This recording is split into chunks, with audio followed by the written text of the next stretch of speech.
ายสุขะสวัสดีครับวันนี้ผมไต้พิชแนลทำอาหารพื้นบ้านคนไต้นะครับวันนี้ผมจะมาทำเมนูนะครับเมนูนี้เขาเรียกว่าอะไรนะข้าวเท่าข้าวผักกันแน่ดูที่ห้องวางคือก่อนเนื้อก้อนเนื้อหมูก้อนนะครับเอาเป็นเนื้อหมูก้อนเขาว่าเนื้อก้อนหมูนั่นเองนะครับจะเป็นเมนูของพี่น้องชาวไต้หรือพื้นบ้านชอบทำกินกันเองนะครับเรามาดูว่ามีอะไรกันบ้างนะครับให้คนเท่าอธิบายนะครับอธิบายรู้ว่ามียังพ้องมีเนื้อหมูมีบักเขือส้มผักมีบักพริกได้จำเป็นฟองกอกได้จำเป็นผักหมีผักกีนั่นก็จำเป็นคือผงหวานเตรียมยังไว้ทางหลายนั่นมีเคียงว่ะมีเคียงแหมีโคกตำแหกำเนิดเด็กกับผักกาดเนาะผักกาดในสวนเนาะผักกาดในสวนแล้วก็เซ่พันน้ำโอเคไปเราไปเอาผักกาดกันไปอันนี้สวนผักกาดเนาะที่เอาเนี่ยตองเสือเนาะตองเสือแต่ที่พักเนื้อนั่นเนาะนี่เอาใบตองนะครับใบตองเสือวางไว้นี่ก่อนคนเท่าจะเก็บผักกาดนี่ครับคนเฒ่าจะมาเก็บใบยอดผักกาดอ่อนนั่นเองนะครับเราก็จะไปช่วยคนเฒ่าเก็บนะครับอันนี้เก็บไปใส่เปิดดาดีเฮ็ดเนื้อก้อนหมอกเนาะเนื้อก้อนหมูหมอกเนาะเนื้อลุงก้อนหมูนั่นเองนะครับเอาทั้งต้นนะคนเฒ่าเอาทั้งต้นเนาะต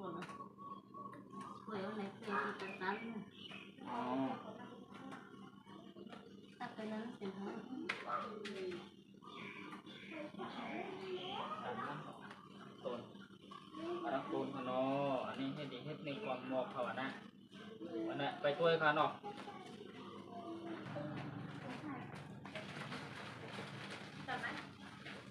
นี่นะครับจะเป็นยอดใบผักกาดอ่อนแบบนี้นะครับที่คนเข้ามาเก็บจากสวนหลังบ้านนะครับเก็บอยู่ในสวนขนาดเป็นยอดผักกาดอ่อนเพื่อดีไปใส่ในเนื้อหมูนะครับเนาะเราจะไป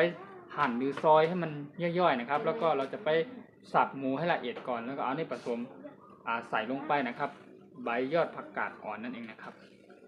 ไม่ใช่ใบยอดคือทั้งต้นเลยเนี่ยมันยังอ่อนนะครับลักษณะแบบนี้นะครับนะครับไหนหมกกะหือใจหมกกะหือมาอันนี้เราจะผักกาดอ่อนเนาะแล้วก็ใบตองแฮต้องมีผักกีวะเนี่ยนี่นะครับใบยอดผักกาดอ่อนได้มาแล้วครับใบยอดผักกาดอ่อนนี่เพื่อที่จะมาใส่ในเนื้อลุงก้อนหมูในการเนื้อก้อนหมูในการนี่ประมาณนี้เดี๋ยวพ่อจะนำไปล้างนะครับโอเคประมาณนี้เท่านี้หางก่อช่วยผักกาดเนาะอันนี้กี่เหลียงเต็มแล้วก็เดี๋ยวช่วยผักกาดเนาะเอานั่นมาลองไต่ง่ะใบเอาเนาะใบตองเราจะใส่ยอดผักกาดอ่อนนะครับคอยดูคนเท่าใส่จะได้เนาะผักกาดเอาหลักมันออกเนาะเอาหักมันออกเอาอันเล่าออกโอเค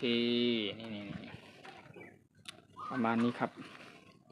เนื้อลุงก้อนนั่นเองนะครับภาษาพี่น้องคนไทยนะครับภาษาพี่น้องไทยนี่เนื้อลุงก้อนนี่อาจจะไม่เคยได้กินกันนะครับแต่ว่าสำหรับพี่น้องคนไทยหรือเป็นอาหารพื้นบ้านนะครับอาหารพื้นบ้านอาหารบ้านๆนะครับสามารถทำกินเองสะดวกสบายเพราะว่า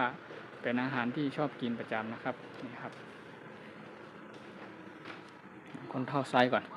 คนเท่าจะไซส์ผักยอดใบต้นผักกาดอ่อนก่อนครับไม่ใช่เชิงขนาดว่าเป็นยอดผักกาดครับเป็นต้นผักกาดเลยครับเป็นผักกาดอ่อนนะครับนี่ใส่ตีใส่ให้หมดได้เนาะใส่ให้หมดเนาะคนเท่าบอกจะใส่ให้หมด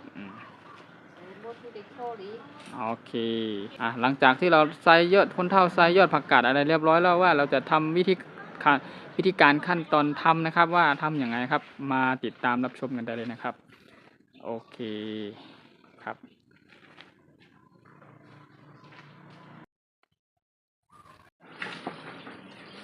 หลังจากนั้นเราจะมีใบตองนะครับใบตองกล้วยนั่นเองครับเราไปตัดมาจากสวน เมื่อกี้นะครับไปตรงตัวเขาดีมาห้องปื้นตัวดาวดีพักกันหรอกเนื้อหมูนะครับโอเคมองได้อันนี้พักเนื้อหมูเนาะถ้าได้พักเขาเรียกว่าสับหรือซอยสับให้มันย่อยๆนี่นะครับแล้วก็เราเอาดีหาที่พักหน่อยพักกันนะอันนี้นะไปเก็บเสียงมันเสียงมีดมีดแบบนี้นะครับ อาจจะไม่คมก็ได้ถ้ามันคมหรือมันขายเนาะถ้าผมมีมีดของอันได้อย่างอันหนึ่งจะมีตัวนี้แล้วเอาใจแล้วแป๊บนึงเท่าดีซอยผักกาดเนาะซอยเสร็จในอ่างแน่เนาะวันนั้นซอยผักกาดก่อนก็ได้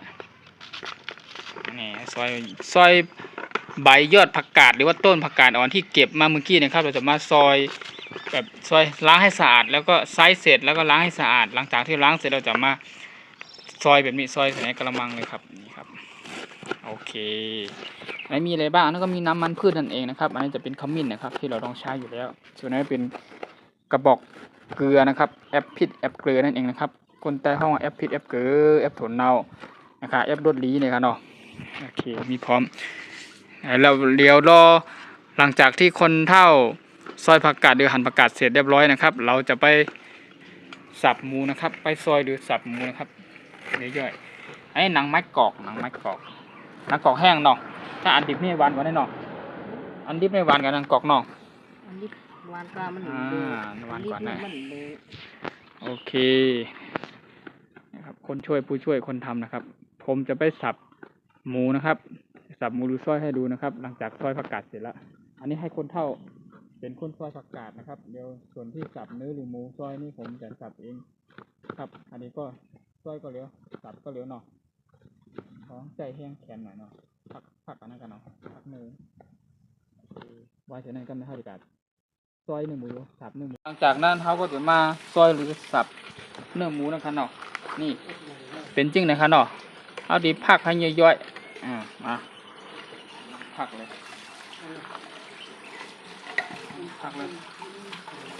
เส้นมีดอันไหนได้ก่อนมีดอันไหนก็ได้อาจจะคมกว่าใช้มีดอันนี้ก็ได้อันนี้ก็คมผักให้ย่อยๆเนาะ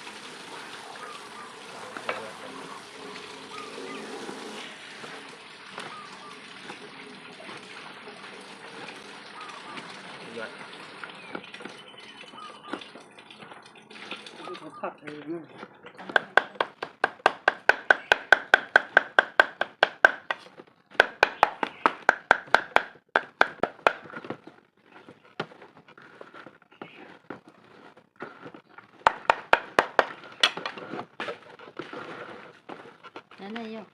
ผักกาดที่เขาเก็บมาได้มาช่วยมันก็แน่นอนขึ้นหือน่ะขึ้นพันนี้สุกน้ำใส่ก็ขึ้นใส่ร้อนเลยใส่ร้อนเนื้อหมูใส่กอกอีที่ก็ให้กวนผักกาดทางกั้มเนาะ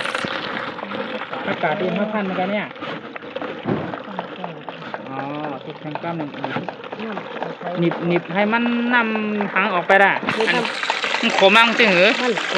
มมีน้ำขึ้นนี่ก็มีน้ำขึ้นนี่ว่ะโอเคแล้วก็ถอกแป๊ดหน่อยเนาะแล้วก็เท้าลองตำขึ้นมาปั่นดูมองได้เนาะเนี่ยอากาศดีสุกเยอะดิปั่นแข็งๆมากันไหนเนาะเนี่ยว่าเสียคนเท้าสุกยาวๆกันเนาะโอเคไปเอาไปดูก้นจอดผักไม่ก้นจอดผักคนเจอผักในคนเท่านั่นเองครับพ่อเราเนี่ยครับคนเจอผักเยอะเนาะคนเท่าเนาะผักเยอะว่าเยอะมันกินยามเข้าเนาะเจียวเลี้ยวนะก็เมาเนาะผักนี่นะครับหลายอย่างผู้ช่วยเนี่ยคนเท่า2 คนโชคเลยผักนี่เนาะผักล้นเนื้อเลยว่ะนี่อันนี้มะเขือเทศนั่นเองนะครับแล้วก็คนเฒ่าบอกว่า ซอยใส่ในบนที่เราสับนี่เลยสับแล้วก็ซอยเป็นชิ้นแล้วก็สับลงไปเลยครับอันนี้ยาวแน่นอนเรียบร้อยอันนี้เรียบร้อยสับลงไปให้คนทอดสับลงไปละอีกนิดนึงอันนี้คือเราสับก่อนอยู่แล้วเราซอยหรือสับเสร็จเรียบร้อยแล้วค้างแหมนิดนึงแล้วก็ลวดเอามะเขือเทศใส่ลงไปเลยหอมต้องใส่หอมด้วยก่อนถ้าป้าก็หอมพักหมี่เลี้ยงซอยป้าก็ช่วยพักหมี่เลี้ยงก็ซอยป้ามาใส่เข้าไปพักหมี่เลี้ยงคนทำบอกว่าพักหมี่เลี้ยงเอาดิใส่เข้าไปวะเนี่ยนี่ก็เท่าผักนี่เนาะผักเนื้อหมูเนี่ยครับเนาะเป็นเนื้อก้อนหมูเนี่ยครับว่าเนี่ยถ้าเป็นเนื้อเลี้ยงเขาเดี๋ยวเลยผักคึงก่อนได้เนาะครับอันนี้เป็นเนื้อหมูหรือชิ้นหมูนั่นเองนะครับเราจะใช้เวลาสับไม่นานนะครับว่ามันง่ายเนื้อมันเปื่อยนะครับแต่ถ้าเป็นเนื้อวัวหรือแบบเนื้อควายแต่มันเหนียวอาจจะได้ใช้เวลาสับหน่อยนะครับนี่อันนี้ก็ใส่มะเขือเทศแล้วก็หอมแดงนะครับซอยแล้วก็สับลงไปเลยครับสับลงไปในนี่เลยแล้วก็เตรียมอ่างมาใส่เนาะคนทำเตรียมอ่างมาใส่ให้คนทำเตรียมอ่างมาใส่อ่างหรือกระมังอ่างนั่นเขาเรียกว่ากระมังนั่นเองนะครับก็คนทำบอกว่าใส่โคกใส่อ่างเนาะใส่โคกให้ตามเนาะใส่โคกว่ะใส่โคกเองไม่ต้องใส่อ่างก็ได้ว่ะจริงๆใส่กระมังแล้วใส่ก็ได้เดี๋ยวคนทำบอกว่าเปลี่ยนวิธีใช้โคกนั่นเองนะเพราะเราหลังจากที่เราสับหรือซอยเรียบร้อยหรือสับเรียบร้อยนะครับเราจะใส่ลงไปในโคกอีกทีนึงครับเราก็เลยพักเดินตามมันอันนี้เป็นอย่างมั้ยผักกาดมาโคกวางนี่มีวางนี่วางนี่อันนี้ก็ใส่ลงไปในโคกเลยทั้ง2 อันเลยเนาะถ้าบอกว่านี่ใส่ลงไปในโคกแล้วก็อันนี้ผักกาดทั้งนอกผักกาดในซอยปัดให้เพื่อนซอยเอามีผักแทงอันนี้เขาซอยแล้วก็เขาหนวดน้ำเอาเนาะแล้วมีผักให้เยอะแทงตามรสเนี่ยตามรสกันอันนี้ก็ผักเยอะๆทางกำหนึ่งผักกาดต้นผักกาดอ่อนนั่นเองนะครับเอาเยอะๆทางกำหนึ่งเข้าไปหวานไอ้ผักยาวๆอันนี้ผักกาดให้ผักอันไหนก็อะไรเวลาใส่เก็ดตะบุงไหนมันก็เหมือนอันนี้ผักแห้งเนาะผักแห้งน้ำเนาะนี่ผักเราก็ใส่ในโคกนี่เลยกำลังจะเป็นหมักพริกขนมพริกก็ซับปันเยอะๆเนี่ยใส่หมักพริกใส่เยอะๆพริกก็สับเนี่ยอันนี้พริกนะครับซอยหรือสับนั่นเองครับใส่เลยอันนี้เป็นนางกอกก็แน่เนาะนางกอกแห้งเนาะนางกอกแห้งเนาะใส่นางกอกแห้งนี่นางกอกอันนี้นางกอกแห้งใส่ลงไปแล้วก็ได้เป็นเอียงแห้งน้ำมันเนาะใส่น้ำมันก็นำที่ขึ้นตามมันน่ะไม่ติดขึ้นตาม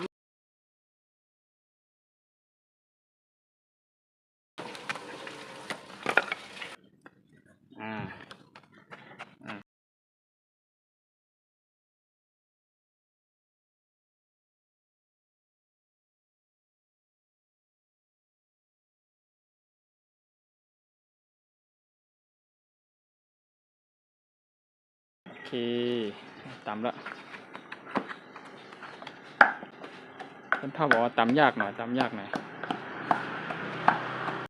นี่ยคนเท่าตำเรียบร้อยแล้วตำนี่หมูสับนะครับตำให้มันย่อยๆหน่อยทั้งผักกาดทั้งหมูกิริยายาวๆหมดแล้วตำก็เนี่ยหลังจากเขาตำเสร็จทำดีมากคือต่อนั่นดีมากคือแทงปั่นเฮ็ดรองอุบน้ำมันแทงปั่นเฮ็ดรองอุบน้ำมันนะครับว่าโอเคอันนี้เป็นสุดเมนูสุดเด่นนะครับอร่อยแน่นอนครับเมนูนี้อร่อยแน่ครับนี่นะครับวันนี้ครับเรามาทำเมนูเนื้อลุงก้อนหมูนั่นเองนะครับเนื้อลุงก้อนหมูเป็นจะได้นะครับคอยไปรับชมกันจนจบนะครับตั้งแต่ตอนแรกตั้งแต่เราเตรียมวัตถุดิบว่ามีอะไรบ้างนะครับจนถึงเราทำตอนนี้ถึงขั้นตอนกลางนะครับเดี๋ยวค้างขั้นตอนสุดท้ายนะครับนี่กำลังตำอยู่นะครับนี่ตำอันนี้ไม่ใช่ตำน้ำพริกนะครับอันนี้คือตำหมูที่เราสับเสร็จแล้วหรือผักกาดที่เราซอยหรือสับเสร็จแล้วเหมือนกันเครื่องปรุงทุกอย่างนะครับกิริยาเดียวใส่ยาวๆเนาะเขาก็ดีมาตำก้อยนี่เขาตำค้างหลังจากที่เราตำเสร็จแล้วค้างเราจะเอามาใส่เราจะมาทำเป็นก้อนๆหรือว่าเป็นร่องๆในการกำใต้กันเนาะแล้วก็เขาดีมาให้เนื้อลุงก่อนนะครับเนาะ นี่ลุงก่อนหมูเนี่ยเนาะคนเท่าเนาะ ลูกก่อนหมู ลุงก่อนหมูสุดยอดสุดยอดอันนี้อร่อยแน่หวานเต้ๆค่ะหวานเต้ๆค่ะของอาหารของข้าวพักของพี่น้องคนไกลเขาเนาะคนเฒ่าคนหังเฮ็ดนี่สุดวิธีการทำก็คือตามคลิปที่ผมลงไว้นี่เลยครับผมไต้พูชแนลทำอาหารพื้นบ้านคนไต้นะครับโอเคคอยไปรับชมกันนะครับว่าเป็นจะได้นะครับหน้าตาจะเป็นยังไงแล้วก็จะออกมาแบบไหนนะครับโอเคยาวเนาะคนเฒ่าเนาะก็ในห้าดีกับเฮ็ดล่องเนาะคนเฒ่าบอกจะไปทำล่องอร่อยแน่ครับนี่อันนี้เพิ่มเกลือชูรสแฮมนะครับมันจืดบอกว่ามันจืดชิมดูแล้วจืดแล้วโอเคใส่ลงไปข้าวหอมที่ดำจงใส่ก็เลยเนาะข้าวหอมเนาะขิงก็ต้องใส่ก็เลยเนาะโอเคไม่ต้องใส่ก็ได้ตะไคร้หรือขิงไม่ต้องใส่ก็ได้คนเฒ่าบอกโอเคนะครับต่อไปก็คือคอยไปดูวิธีการทำเนื้อที่เป็นก้อนๆนะครับหลังจากที่เราตำเสร็จแล้วเราจะทำเป็นก้อนๆหรือว่าเป็นร่องเนื้อร่องก้อนนั่นเองนะครับพอดีมาเฮ็ดเป็นก้อนๆกันนะเนาะให้เป็นก้อนๆให้คนเฒ่าเย่าก่อนโอเคทำให้ย่อยๆเนาะ กับมือย่อยๆกับมืออ่อน ไปพวกย่อยไปพวกอ่อนนั่นน่ะ ก่อนว่า อ๋อ ก่อน เนี่ ที่ ย ต้องหันให้ นี่คนเฒ่าบอกตำให้มันละเอียดนะครับให้มันย่อยให้มันละเอียดนะครับ ตอนนี้มันละเอียดแล้วก็ย่อยแล้ว หลังจากนั้นคนเฒ่าจะนำขึ้นมาเขาเรียกว่ามาทำเป็นก้อนๆนะครับทำเป็นก้อนๆมาเฮ็ดลองดูก่อนนั่งขันหน่อยให้เป็นก้อนๆครับก็ได้ก้นเฒ่าที่เฮ็ดก้อนๆเนาะ เป็นน้ำมัน น้ำมันก่อนนะเดี๋ยวน้ำมันใส่ในนี่ก่อนวะก่อนเอาที่เฮ็ดก่อนเนาะก่อนที่เราจะทำเป็นก้อนๆลงไปเราน้ำมันราดลงไปในหม้อก่อนนี่น้ำมันในราดลงไปในหม้อก่อนโอเคมาตอนนี้เฮ็ดก้อนๆเฮ็ดก้อนๆก็ด้วยวิธีการก่อนว่าทำไงเฮ็ดก้อนใหญ่ก็ก้อนมองหน้าของเราเนาะ ก่อนขันได้กว่า นี่ใส่ลงไปในหม้อเฮ็ดอะไรก้อนทาเฮ็ดก้อนถึงไหนนี่เป็นในบึงก้อนแบบนี้เลยครับในบึงก้อนนั่นเองได้สองก้อนแล้วเนาะก้อนทำให้ก้อนใหญ่เนาะเนี่ยผู้ช่วยทั้งสองคนเลยนี่นะครับผู้ช่วยครับไต้เนี่ยขนมเห็ดข้าวผักคนไต้นั่นเองนะครับนี่ก่อนครับคอยไปดูตอนที่มันสุกแล้วว่าจะเป็นอย่างไรนะครับว่ามันจะน่ากินขนาดไหนนะครับใส่กี่ก้อนละ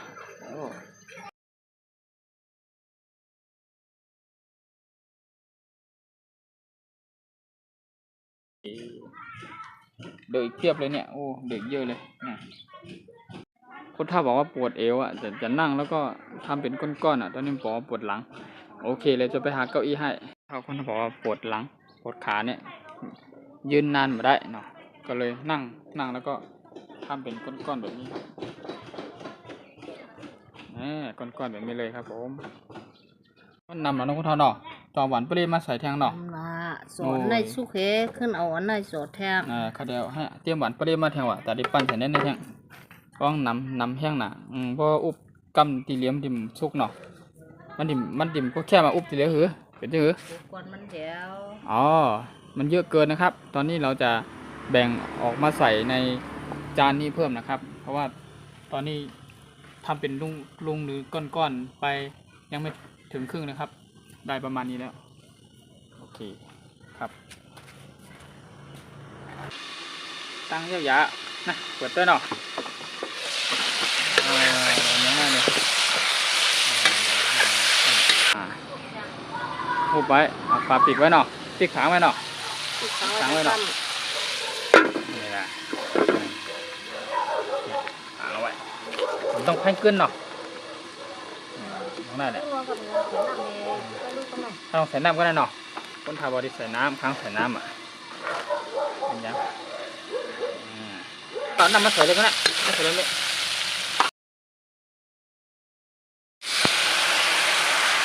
นี่ก็น้ำร้อนใส่ลงไปนะครับน้ำอุ่นที่เราตั้งไว้เดี๋ยวน้ำร้อนนะครับ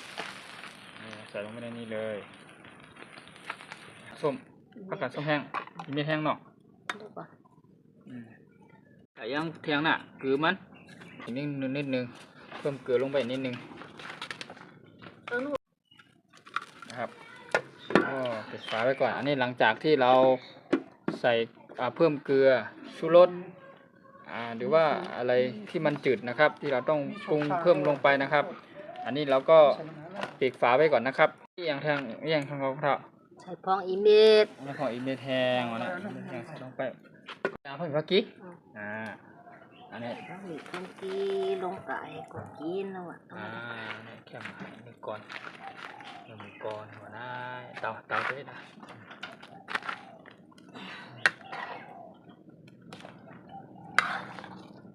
เรียบร้อยนี่หลังจากที่ใส่ต้นหอมผักชีโรยลงไปแล้วนะครับแล้วใส่แล้วเพิ่มเกลือเพิ่มชูรสใส่ผงผักกาดดองแห้งหรืออีเม็ดนั่นเองนะครับโอเควานนี่ก่อนนี่อันนี้เป็นเนื้อก้อนหมูในขนมซุปเย่ายาเจ้ากะนี่กำไนคนเท่าที่ก้อนเถวานนั่นเนาะกันแน่ตักเถวานน้อยกูเท่าเนาะเชื่อมหนาวกูเท่าบอกตักเลยนี่เป็นเนื้อก้อนหมูของน้องคนไตนะครับเขาพักคนไตนั่นเองนะครับเราไปคอยไปดูว่าหลังจากที่เราปรุงรสทำเสร็จทุกอย่างครับตั้งแต่ตอนแรกจนจบว่ามันเป็นอย่างนั้นหน้าตานะครับเอาไปโรยกันขนมเป็นจึงอยู่ในขนมนี่ก่อนหมูกินสดมันหนาวอ่ะเมื่อน้องฟองมาครับพี่หรอก น้ำป้องเนี่ยวะนี่ก่อนหมูนี่ก่อนหมูลักษณะแบบนี้นี่ก่อนหมูโอเคครับในกินได้เลยเนาะน้องก็มา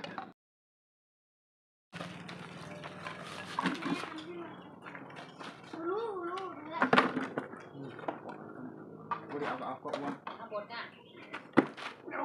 ถูกไหม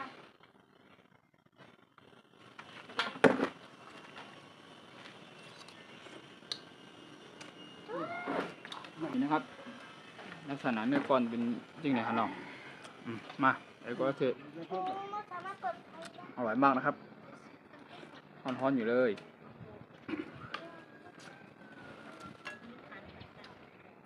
ข้าวจ้อมข้าวหวานๆค่ะคุณพ่อบอกไม่กินข้าวท้องใส่หูจักใส่มือในยังหูจักก็บอกมาอร่อยมากเลยหวานเจ้ยหวานเดือดจ้อย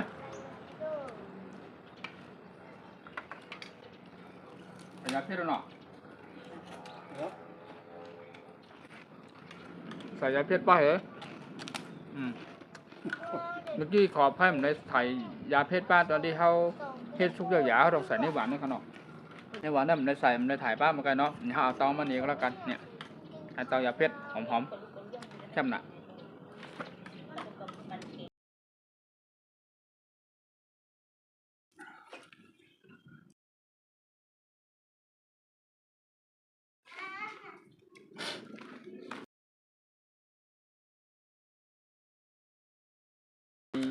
น้ำเย็นๆจากน้ำเต้าทรงนั่นเองนะครับเอาห้องน้ำเต้านะก๊อกน้ำเนี่ย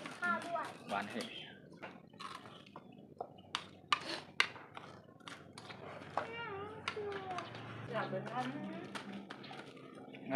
น้องปองสีเก้าน้องปองคำเปลี่ยนใจ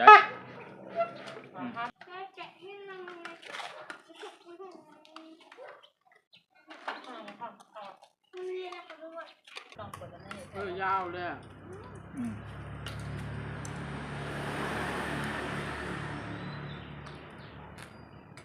ยังจางก็แทงแอปที่เหลือที่เกิดมีความถ้าเกิดว่าเราปรุงรสลงไปแล้ว ตอนที่เราล่องมาเรามานั่งกินข้าวหรือว่าทานข้าวกันนะครับ กับคนเฒ่า2 คนแล้วก็อันนี้เป็นถั่วเน่าครับถั่วเน่าไทยขาดนี้อะไรครับนั่นคือถั่วเน่าไทยนี่เขาพักทุกครั้งเขาต้องใส่นี่ไงเนาะน้องหวานคนเฒ่าหวานนะพ่อหวานก็แม่หวานก็หวานโอเคฟังอ่ะเฮ้เอาหน่อยเลือกก่อนทางก่อนเลือกก่อนหมูว่ะอร่อยมากนะครับสำหรับเพื่อนๆคนไหนหรือว่าก็เซกูก็นะครับใครเฮ็ดกินตามด้วยซึ่งคือเป็นกับข้าวเมนูพื้นบ้านของพี่น้องคนไทยครับ เอาห้องนึ่งก่อนหมกหรือว่านึ่งดุมก่อนผักกาดในขนมใส่หนังกรอกแห้งใส่ผักกาดวิธีการทำหรือขั้นตอนการทำตั้งแต่แรกจนจบลองไปดูในคลิปนี้ได้เลยนะครับอันแบบว่านี่อร่อยมากเนื้อก่อนหมกหรือเนื้อดุมก่อนนะครับหวานเจ๊ๆครับคนเฒ่ากินอิ่มเรียบร้อยไปละ